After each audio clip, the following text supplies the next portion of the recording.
शहजादा group से Narang industries को फौरन 500 करोड़ ट्रांसफर कीजिए। ऋषभ, भूलो मत तुम्हारी बॉस का पति है जिसके बारे में तुम ऐसे बात कर रहे हैं। अगली बार तमीज का इस्तेमाल जरूर करना। गुड मॉर्निंग मिसेस वर्मा, कैसी हैं आप? आज का दिन बहुत खूबसूरत है ना? Hello, how are you? You शौक बुआ प्रतिदर्शन क्यों? गॉड, तू सारा टाइम घर में वर्करूम की तरह काम करता रहेगा कि कभी न्यूज भी देखेगा?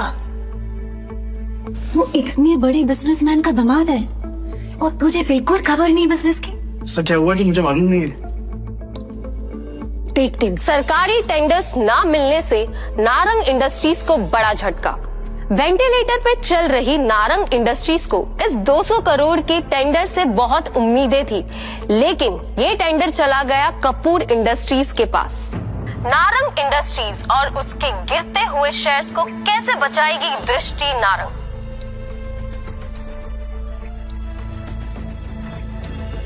ऋषभ दृष्टि का बिजनेस पार्टनर था। वैसे तो उसे दृष्टि का जीवन साथी बनना था, लेकिन दृष्टि के दादाजी ने मरने से पहले जबरदस्ती दृष्टि की शादी एक सड़क छाप गरीब लड़के शिवम से करा दी थी, जो छोले कुलचे बेचता था। और फिर दृष्टि के दादाजी के गुजर जाने के बाद बिजनेस को संभालने के लिए दृष्टि के पिता अखिल नारंग ने बहुत कोशिश की, लेकिन वो कंपनी को संभाल नहीं सके। तनाव की वजह से उनकी तबीयत पर गहरा असर पड़ा, नुकसान बढ़ता जा रहा था। इसलिए दृष्टि को यह जिम्मेदारी उठानी पड़ी। हालांकि ऋषभ चाहता तो दृष्टि की ये समस्या अपने पापा के दोस्त मिस्टर नारायण से रिक्वेस्ट करके हल करवा सकता था, लेकिन दृष्टि से अपनी सगाई टूटने के बाद उसने फैसला किया कि वो कभी भी दृष्टि की मदद नहीं करेगा। दृष्टि बिल्कुल खामोश बैठी थी। वो हर हाल में इस कंपनी को बचाना चाहती थी।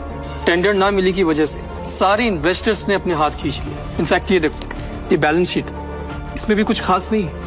They don't have trust on us anymore. अगर ऐसा ही चलता रहा ना तो हमारी कंपनी दिवाला हो जाएगा। नहीं नहीं नहीं नहीं नहीं नहीं नहीं, no, this can not happen. I can't let this happen. ये कंपनी सिर्फ कंपनी नहीं है। दादाजी ने खून पसीने की मेहनत से नारंग ग्रुप ऑफ कंपनीज को खड़ा किया था और इसका परचम सिर्फ हमारे देश में नहीं बल्कि विदेश में भी लहरा रहा है। बहुत मेहनत से दादाजी ने इसे कामयाब बनाया है। हमारी एक गलती की वजह से या कुछ ना कर पाने की वजह से मैं दादाजी की पूरी मेहनत को मिट्टी में मिलने नहीं दे सकती। We have to do something. I can't lose this company. This is not the option. आप सब प्लीज कुछ कीजिए। आपको तो कोई आइडिया होगा ना, कोई सोल्यूशन होगा। Somebody just find a way.